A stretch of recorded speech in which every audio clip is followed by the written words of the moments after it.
আইনি প্রক্রিয়ায় আওয়ামী লীগের রাজনৈতিক কার্যক্রম নিষিদ্ধের বিষয়টিকে ইতিবাচক মনে করছে বিএনপি। তবে তা কতটুকু বাস্তবায়ন হবে তা অন্তর্বর্তী সরকারের ওপর নির্ভর করছে বলে মত বিএনপি নেতাদের।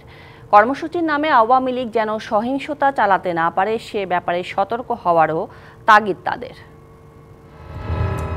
ছাত্র জনতার অভ্যুত্থানে গেল বছরের ৫ই আগস্ট পতন হয় আওয়ামী লীগ সরকারের। দেশ ছাড়েন শেখ হাসিনা। এরপর থেকেই বিভিন্ন মহল থেকে দাবি ওঠে গণহত্যার অভিযোগে আওয়ামী লীগের বিচার ও রাজনীতি নিষিদ্ধের।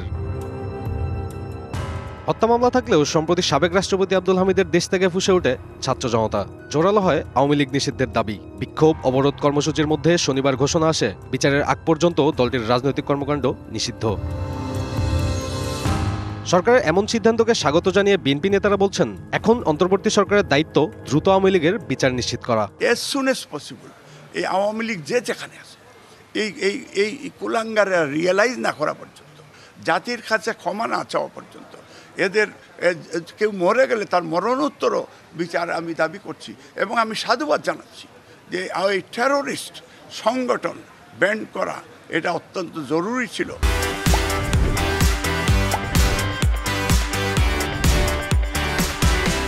তবে তাদের শঙ্কা, কার্যক্রম নিষিদ্ধের পর কর্মসূচির নামে সহিংসতা চালাতে পারে আওয়ামী লীগ। এ ব্যাপারে সতর্ক থাকতে হবে সরকারকে।